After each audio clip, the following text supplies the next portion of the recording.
This helmet had a special power. Once you wore it, all magic within 100 miles disappeared. To get it, a group of people dug up a grave and brought back a man who had been dead for 100 years. They believed he was the last person to see the helmet, but they were only allowed 5 questions, so the bard stepped forward to start asking about it. Were you killed in the Battle of the Everhorse? Yes. Great. I mean, not for you. One more question, right? Yes. No, that wasn't for you. Did that count as a question? Yes. Damn it. Only answer when I talk to you, okay? Yes. Why did you say okay at the end of that? I didn't.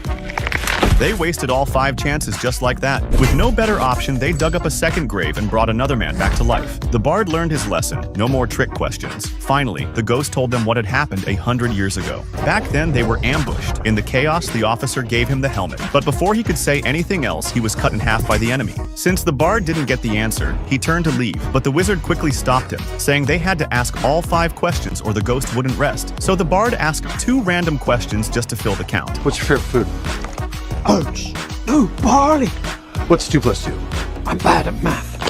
After laying the soldier to rest, they revived the officer. Turns out his death was even worse. After finding the helmet, he planned to give it to his fastest rider, but the next second, a sword went straight through his head. Following the officer's clue, they tracked down the rider. They thought he knew where the helmet was, but nope, he slipped in the bathroom and died. Never even made it to the battlefield. To Ven Salafin, that's you, isn't it?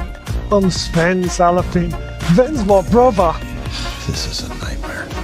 Is Sven alright? After digging through the whole graveyard, they finally found the real rider. With his help, they finally found out what happened to the helmet. While escaping, the rider fell off a cliff. Right before he died, he happened to meet a paladin named Yendar and gave him the helmet. As it turned out, Yendar was a kind man known far and wide. After getting the info, the bard tossed out a 5th question and ran off from the graveyard. That was only the 4th question. Hello? Oh, shit.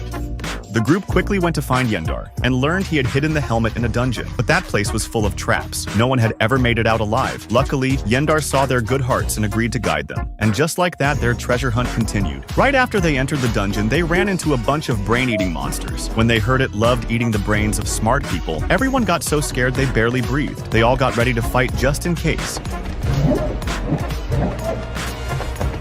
Turns out they were just overthinking it. Considering how they handled the grave digging, it was clear none of them were very smart. Soon, the group arrived at a floating bridge. They could see the helmet on the other side. But just then, Yendar stopped walking. Looking serious, he warned everyone. This bridge was filled with traps, and you could only cross it by following the rules. Starting from the center, use odd-numbered blocks only, moving forward with each step except for every 5th step, which must be a lateral move. At the midpoint, we switch to even-numbered blocks. Same pattern, except now lateral move after the 4th step, until we reach 3...